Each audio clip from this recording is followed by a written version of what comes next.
Hey there, I'm Tommy. This is my cancer journey, and I want to get these podcasts out on Monday, and that's what I promised everybody, and I know this one is late, and I apologize. I've just had some major things going on in my life, and I had to take a little break and get sidetracked. But let me put it this way. When we get to where we're talking about your support group and the people that support you, know that your support group has limitations. And so if somebody says, for example, I'm going to give you a ride to all of your appointments, and all of a sudden your appointments change a time, your treatments go from morning to afternoon, and you're still relying on your support, and now it's put them in a bind. You need to know their limitations. What's that breaking point? Where are they going to draw the line? Where are they going to snap and go, no more? And if you know what those breaking points are and you know in advance, it's not going to come up and catch you by surprise. So I've had a couple of things come up and catch me by surprise. I'm a little bit late on this one, but we will get right to it. Bottoms up. Did you know that early detection can make a huge difference in preventing anal cancer? Well, it can. So bottoms up. Get your butt checked out, because it's your anus. So last week we talked a lot about HPV, and this week we're going to start out talking about immunosuppression. Having a weakened immune system can make the body more susceptible to developing an infection. This is also true for HPV, which can more easily develop into a persistent infection in these individuals. Individuals at increased risk of developing anal cancer include HIV-positive men and women, individuals with an autoimmune disorder, transplant recipients, and other individuals that are on immunosuppressive drugs. Now, at this point, you're probably going, hey, Tommy, what about sexual activity? Well, as you know, any sexual contact, including manual stimulation, has the ability to expose you to HPV. It's important to reiterate, though, that nearly all adults will have HPV at some point in their lifetime. Now, while increasing exposure will increase your chance of contracting HPV, even a person with only one lifetime partner can be infected with HPV. Having multiple sex partners can increase your chance of developing anal cancer because it can increase your chance of being exposed to a carcinogenic strain of HPV. Now, people who engage in anal sex are at a higher risk of developing anal cancer just because they are at a higher risk of skin-to-skin contact in the anal region and contracting an anal HPV infection. In addition, men who are uncircumcised are at a higher risk of developing a persistent HPV infection. Condom use is always recommended to prevent contracting an STD. However, condom use is not completely effective at preventing HPV transmission. And we remember when everybody was telling you, hey, smoking causes cancer, and it was a big scare. I mean, the C word was death. In fact, I remember when I was a smoker, they came out with death cigarettes. It was just a pack with a skull and crossbones on it. Well, smoking does increase your chance of developing anal cancer, as the carcinogens, the cancer-causing chemicals, in tobacco can affect the entire body. There's evidence that smoking may decrease the immune system's ability to fight the HPV infection. Studies have also shown that current smokers are at a higher risk of developing anal cancer than former smokers and those who have never smoked at all. So that might be a good reason to quit. That and, God, have you seen the price of cigarettes lately? Outrageous. Quit smoking. I did 13 years ago. Best thing I ever did. There's also older age. Now, most cases of anal cancer are diagnosed when an individual is older than 50 years old. Now, this is because HPV takes time to alter the cells to develop into cancer. However, there are cases of people in their 20s and 30s developing anal cancer. So if you think you're at risk of anal cancer or any cancers, go talk to your doctor. Get checked. All right, I'm going to cut it right there. We're going to get into the actual cancer diagnosis next week, and I keep putting it off, but I have an interview that I want to talk about or play for you. It's James, so we'll do that next. Everyone can do something to prevent cancer by eating better, staying active, getting screened, and stopping smoking. Excuse me. Yes, you. What are you doing to prevent cancer? Take small lifestyle steps now to stop cancer before it starts. Hello, I'm Congressman Daniel Webster. Take steps now to stop cancer before it starts. Your lifestyle choices can have a big impact. So today I have James on the line, and James, we are going to get into your story. And first off, I'd like to know a little bit about the starting of it. I mean, how did it start out for you? How did you know there was something wrong? Yeah, I was experiencing some lower abdominal pain probably at the end of 2021. So I was going to the doctor. They sent me to get ultrasounds on my testicles. They thought I had maybe testicular cancer. I had some inflammation, my thyroid, and that runs in my family. So they were trying to really just figure out what was going on, and they didn't find anything. They found a little bit of a hernia, but that certainly wasn't causing me all my pain. Right. And then probably by February of 2022, I was like completely constipated. Like I couldn't go to the bathroom. I went to the doctor probably every other week for 6 or 8 weeks, complaining like, hey, like I can feel there's something blocking me up. I don't know what it is, but I need, someone needs to figure this out because I have a blockage. I just can't go to the bathroom. Like, oh no, you're just constipated. You're constipated. Finally, like after like 3 or 4 doctor's visits, I got them to refer me to my GI doctor. I had a colonoscopy done probably in 2017, and they didn't find anything. So my GI doctor was like, we didn't find anything, so I don't think you have anything. I said, doctor, literally stick your finger up my butt. You're going to feel something. I promise you. Right. And he did, and I bled, and he was like, oh my gosh, like tomorrow come in for a flexible sigmoidoscopy. So he, he scheduled me for the next day. You're awake for that. There's no prep, which is fine. And so like, I literally was watching the camera go up there, and, I saw my tumor. Wow. He took a biopsy. And he's like, okay, we'll send the biopsy off and we'll let you know next week. And I'm like, well, I'm going on a cruise tomorrow. And he's like, okay, well, we'll send you an email. And so like 4 days into my cruise, I get an email from my GI doctor that says, hey, Mr. Dees, hope you're having a good time on your cruise. By the way, you have cancer. Oh. I'll refer you out to, these cancer doctors or whatever. And so like, it was super shocking to kind of like deal with that because you're on a cruise, right? So it's my partner, obviously, but I couldn't, talk to my family unless we were in port and all that kind of stuff. And the funniest thing, it was very stressful. And, my partner and I were like arguing a little bit because he was like, well, let's just wait and see what the doctors say. And I was like, no, I'm doing research now and trying to figure it out. And then the thing I think was most funny was, in hindsight, it's funny. In the actual moment, it was not very funny. But I remember getting off the ship, and it was just like right at that moment, the whole weight of like, oh my gosh, I have cancer sort of hit.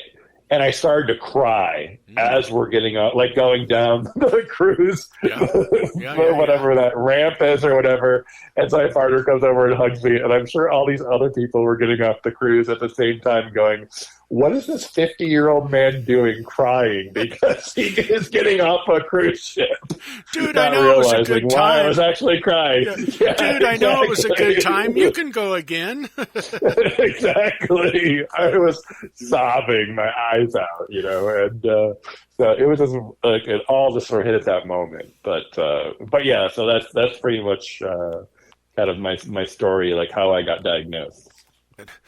Okay, Great. So that was how you found out. And it's interesting to me as I go through these stories and I talk to all these different people, the symptoms and everything can vary greatly, Yeah. So let me ask you this. Are you HPV positive? Yeah, absolutely. So when I was probably 21, I had a partner at that time, and I know he had anal warts, and I got it from him. And I had laser surgery done and had my warts removed when I was like in my early 20s, and I never had any issues then. But what I think is really interesting is I had anal cancer, HPV-related anal cancer, and my brother had HPV-related throat cancer. And so, that's go ahead, sorry. No. To me, it's just it's weird. Like I said earlier, the symptoms leading up to it are so varied, and then the cancers from the HPV are so varied as well. The question that I have is, so you're HPV positive, but did anybody ever tell you that you were at risk for any of those cancers? No, I never really heard anything about it. Now, obviously, Gardasil's out, and I encourage people to get that vaccine because I'm 50 now, and so I think even when I became aware of the Gardasil vaccine, I was probably already too old for it at that point, and I was obviously already had HPV at that time.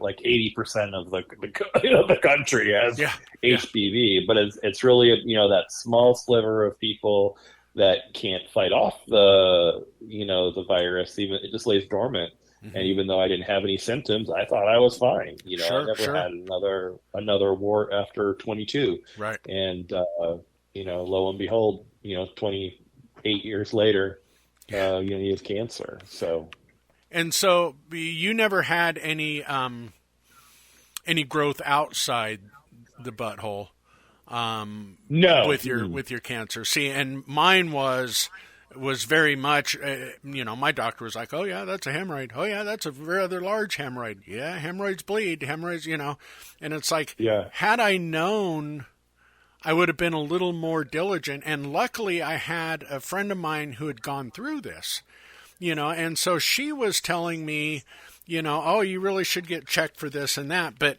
by that point, I had already seen my doctor, and he's like, oh, it's a hemorrhoid. It's a hemorrhoid. And it's like, I finally got a different doctor, and I made her take a good hard look at it. And she's like, oh yeah, that is a rather large hemorrhoid, and it's just like, that's the thing. Everybody misdiagnoses them as hemorrhoids, and it's like, and it took me really being proactive enough that I'm going, no, I don't think so. No, I don't think so. And it's like, it's frustrating on that level. So now I'm doing everything I can to talk about anal cancer to everybody, going, hey, do you got HPV? Go get checked. Be aware of this. And that was a conversation that I had with my GI doctor afterwards. Like, I think I went in for an exam maybe a year later after my treatment. And I said, doctor, I really think that this was a big miss. Like, I'm very open that I'm a gay man, right? Very open that I had HPV. Right. And this never sort of hit anyone's radar along the way. I would expect that you guys should know that. So I'm not mad, but I would think that this is a good learning experience because what I went through, other people shouldn't have to go through. Yeah. And you sort of like nodded his head and kind of blew me off about it. And I was really irritated by that. Because doctors often will feel themselves to be infallible and what have you. But unlike you, where you had the external extrusion, I literally had it right at the sphincter. So I couldn't go to the bathroom. I felt really blocked. And I think, and really what sort of like made me go to the GI doctor was I just took a bath because I was in so much pain, and I just did a self-examination. I just stuck my own finger up my butt, and I was and I felt it. Yeah, I felt it. It was hard and big, and I was like, "Oh my gosh!" Yeah, and right before exactly. And right before my diagnosis, like I would wake up in the middle of the night, and I would just have blood coming out. Yeah, like I would wake up, and there's a trail of blood. Yeah. And I would go to the bathroom and empty my bowels, and there was all blood, red blood. I used to, I'm like, that's not right. I used to joke with my sister. I live alone, so my friend that I used to talk to, who had gone through this, and then my sister were my biggest support group. And I'd tell my sister, well, I went to the bathroom last night, and it looked like somebody killed a hooker in the bathroom, and they're playing Grand Theft Auto. I mean, it's just, there was times that it was a horrible mess. And there was times I'd come home from the store and go to change my clothes and realize I bled through my pants. It's like, how mortal, how embarrassing, The most embarrassing thing out of all of it wasn't the fact that everybody wanted to look at my asshole. The most embarrassing part was when you'd crap your pants in public. Absolutely. Yeah. And especially after the treatment. So let's talk a little bit about treatment. What treatment did you have to go through? So I had just the standard Niagara protocol. So I had 6 weeks of radiation, and then I had weeks 1 and weeks 5 of chemo. Right. So I had a chemo pouch, Yep. and the mitomycin and FU5 or whatever it's called. And it was a rough treatment. I think I did a pretty good job of managing my symptoms. I lost a lot of weight. I went from like 215 to 180, 185. Wow. So I lost a lot of weight. Wow. But I just had a little bit of mouth sores. I didn't really get burnt that bad, except like the very last couple days I started getting some really bad burns, and I had this big, what was it? A burn blister on the head of my penis. And, oh, wow. I was like my penis was purple because it was like so swollen and burnt the last couple of days. So see, I only had burns around my ass. That was really about it, and that was right at the very end of my treatment. I did the same, the 6 and the 2. It was tough. I remember the last part of my treatment. I just got done in June. And so the last part of my treatment was I spent a lot of time in bed, a lot of time sleeping. I know my depression was way up there. My energy level still, I'm 6 months out, and I've had my first PET scan and come back, all clear. And my energy level still drops to nothing. I'll be wandering around, and it's just like, man, nothing. It's like I do the B12, and that seems to make a bit of a difference. But that's still my biggest thing after treatment at this stage. 6 months out is I still have diarrhea. I'm still on a prescription strength anti-diarrheal, and if I don't take it, man, I pay for it. Really? Wow. Yeah. My energy level still drops to nothing once in a while. I really have no sphincter control, so when I've got to go, I've got to go.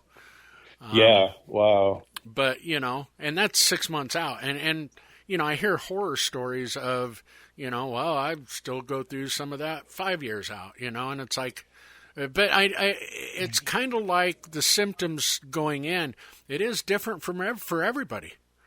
Yeah. Everybody's body responds different. Everybody's body shows up different. So what was the worst of it for you? I feel very lucky that I have not really had any major side effects from the treatment. Right. My surgeon who does my endoscopies and DREs and stuff like that. He pretty much tells me, he's like, if I didn't treat you, if I didn't know that you had radiation, I wouldn't be able to tell. Right. And he's a very well thought of, colorectal surgeon, Dr. Matthew Albert. He's essentially the doctor that other doctors would go to if they had, if they had anal cancer. So he's really, he actually, is, even like designed like instruments for like colorectal surgery and stuff like that. So he's like, when he says like, hey, I wouldn't be able to tell, I really take that as almost as a compliment. Cause I did a lot of I took like 3 baths a day, like 30 minutes to an hour each time. And, use a lot of Aquaphor and stuff like that. So I would say, coming out of the treatment, I would say that I actually probably go to the bathroom a little bit better than I did in the years leading up to having the cancer, because I think like my rectum and my colon never really recovered from the laser treatment that I had when I was, getting my HPV treated 30 years ago. And so I would always have chronic diarrhea and always have issues. And I would say now I'm probably in better shape than, being able to go to the bathroom than I was prior to the treatment. So I think I'm lucky in that aspect. But just like what you're talking about, there are times where I have bad days, I go to pass gas and like, I was like this mucusy, like discharge just sort of comes out and ruins your underwear. And, probably like every other week or something, like, something like that happens. And I'm, washing my underwear in the sink and, just make sure I don't like lose all my underwear. I took to wearing, they make those Depends pads for the front. Yeah. I know a guy that had bone cancer, and he's like, well, the radiation's going to make you lose bladder control. That's going to be your biggest issue. And it's like, I never had a problem with that. I certainly know other people that have gone through anal cancer now and have had bladder issues. I was lucky. I did not have that. But he's like, get those triangular pads and just use those. Well, he handed me a stack of them, and I ended up using them in the back because of that. Because every now and then you shart.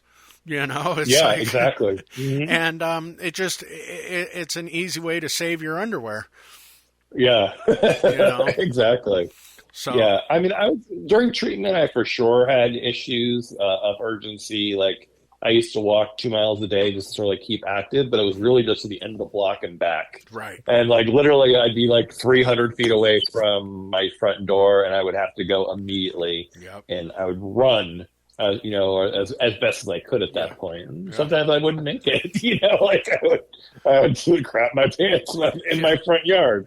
I would tell people. Did you ever see the movie Cheech and Chong's Up in Smoke? And where Cheech is walking to the back of that warehouse, and they're processing all this marijuana into these things that they're shipping out of the country, and he's just missing it all, and he's walking back there going, come on, butt cheeks, hold together. I've done that walk several times. Yeah and I've always been hypersensitive of that, because I've always had like kind of chronic diarrhea from whatever reason, and so I've always been like, okay, I have to go to the bathroom before I leave the house. And even now, so like I go to the bathroom probably 2 or 3 times in the morning, like just to make sure my bowels are like totally empty. And then I usually don't have to go maybe more than once a day after that. But I definitely, like, if I have like an early morning, it definitely throws me off, and I've got to be really conscientious about, okay, how long can I actually hold it? Because I think, you'd probably agree that you sort of like lose the ability to kind of plan, like you're like, like it's like you either don't have to go or you got to go like right now. There's no in betweens anymore. So let me ask you this: as far as your treatment and the whole process goes, you had support. You had your partner. Yes. What was the best thing he did for you? There's just so many things. I mean, just our general relationship, even before I had cancer, he's really the caretaker, right? So he cooks and cleans and does all those things, for me. And I support us more financially. And so, during my treatment, I think he was even more hypersensitive to like, being there for me and doing those things. I mean, obviously he went with me to doctor's appointments when I needed him to. Right. He got FMLA in case I needed him to help me with anything. Like we did, I think, a really good job sort of figuring out like what the worst case scenario was if, like my treatment went really bad. Cause similar to you, I also had a friend who had anal cancer. And he's in the Facebook group as well. And when I dated him very briefly, like 10 years, Joe and I have been together 13 years, so maybe 15 years ago. Right. He and I went on a couple dates, and he had anal cancer a couple years ago. And so when I got diagnosed, when I posted on my Facebook page, he called me and sort of like told me about how his treatment went. And so, I had that information kind of going into treatment. And then, I think Joe and I had a really good plan of like, okay, what am I going to need? What kind of support am I going to need? And so, I didn't need too much support. Luckily, I'm very flexible. I own my own business, so I have a very flexible job. I think I was working like 1 or 2 hours a week. Nice. Nice. And so I didn't have all the stress and strain of like trying to figure out how do I keep on working and all those different things. I was able just to take care of myself for those 6 weeks, and he was already a caretaker role for me to a large degree, and I'm very thankful that I had him, because I think it would have been a lot more challenging I felt bad for him because like especially down in like in the middle of treatment, in the end, like you can't eat anything, like everything tastes awful, and so like I think we were having like chicken and rice like every day.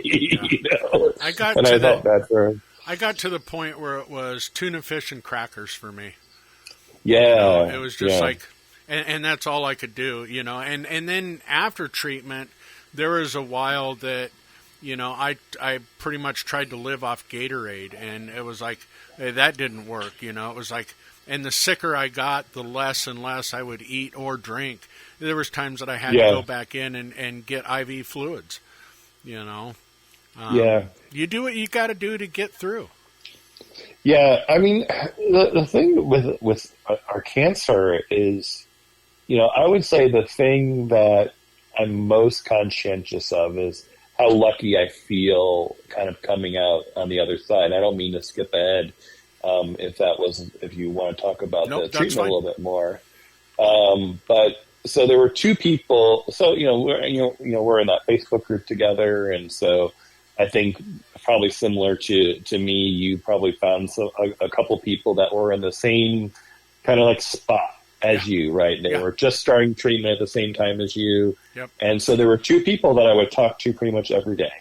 One's name was Vegas and one was Michael. And Vegas didn't make it. He actually died during treatment. And he was younger than me. He was like 30 something. And so that blew my mind. I think he might have been in a recurrence maybe, and that's why it didn't go as well or something like that. Yeah. I don't remember the details exactly, but that was like super shocking to me. And then Michael, who I still talk to pretty frequently, but we were talking every day, and we both finished treatment at the same time, and then he had a recurrence, and then of course got the APR surgery. And then now he has like another recurrence, so now he's on this other stuff. And so, looking back, that I'm 2 years out of treatment and my life is essentially back to normal. I feel so lucky that, as horrible as having the disease was, right, that for whatever reason, I've, the other like standard, issues like erectile dysfunction and don't ejaculate anymore, and like those things that just sort of are like the natural things they never tell you about, but you kind of find out afterwards. You're ejaculation now. So the one I'm dealing with right now is my nipples hurt. And, really? That's interesting. And it's not like when my shirt rubs on them, that doesn't hurt. It's more like they're bruised so that if they get any pressure on them. And so, I have a PET scan. I'm all clear. And my doctor goes, well, I'm going to have you go do a mammogram. And I'm like, I can tell you that I'm clear. I don't have anything from the head to the thighs. And she's like, well, your insurance company requires me to go through these steps. And it's like, so we're still trying to figure out basically what causes it, and the only thing we've come up with is it's a change in hormones that had to be from the chemo and the radiation. I mean, that's the only thing that makes sense. So who knows? But I'm like, well, if I grow boobs, hey, that's fine. I don't care. Well, really ironically is I had issues with my nipples when I was like 14. I had like my mammary glands or whatever, like they swelled up. And eventually went away, but like there was probably a good 6 months or a year when I was in my teens that I was very uncomfortable. I couldn't it hurt and all that kind of stuff. So I wonder if that's somehow related. That's kind of where mine are. It's just like and so when I did go and do the mammogram, then they did the ultrasound. They went, you have gynecomastia, which is your breasts are growing. Basically, there's extra breast tissue in there, and it's right underneath your areolas on both sides. And it's like, okay, well, what would cause both of them to go? Well, it's got to be hormones. So, it's just one of those things. It's like we went and checked my testosterone level, and it's like, my testosterone level it's still in the range, but it's at the low end of the range. And it's so we don't know what it was like before going into the cancer. Maybe it was at the high end of the range. And so now, who knows? It's interesting the things that you learn about your body going through something like that. Exactly. Exactly. Yeah. It's unintended side effects or whatever. Yeah. So before we get out of here, because we're fast approaching that time, let me ask you this. What everybody finds a happiness in a sad situation because you have to. So what would you say is a perk of going through this? Did you find anything that was a perk? Not so much a perk, but it was just really interesting who showed up and who didn't. Yeah. And I think everyone would probably say the same thing is, the people that you expected to be there for you maybe weren't. Yeah. And the people that you hadn't talked to in a really long time were like, I'm ready to fly to Florida and live with you for 6 weeks if that's what you need me to do. Right. And I thought that was really interesting. And everyone has, I ran into someone I worked with years ago at Apple, and he lost his mother to cancer. And so when I shared my diagnosis, he sort of disappeared. And I ran into him recently. He's like, no, I'm really sorry I disappeared, but it was just so traumatic for me to think about another person that I cared about, going through it. I just had to disconnect from you. Sure.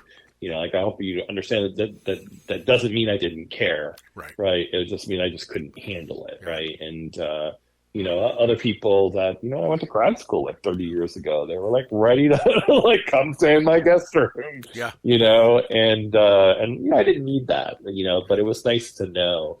And I would say, I was, I don't know if angry was the right word at the time. I was just, sad that, a little bit sad that some people who I thought would be there for me, weren't. Yeah. And then happy that people who I had no idea would, kind of show up for me. I didn't ask them to, I didn't need them to, but they were willing to do that.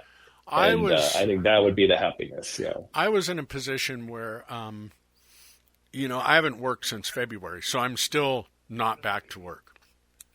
Well, and I had a GoFundMe link out there.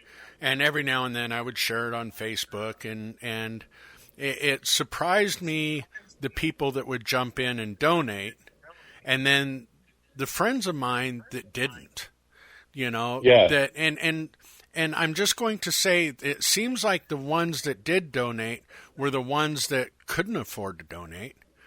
And the ones that didn't donate were the ones that could afford it. And I'm going to use a couple of my friends that I know used to go onto GoFundMe sites and look for women getting boob jobs and donate $20 to them.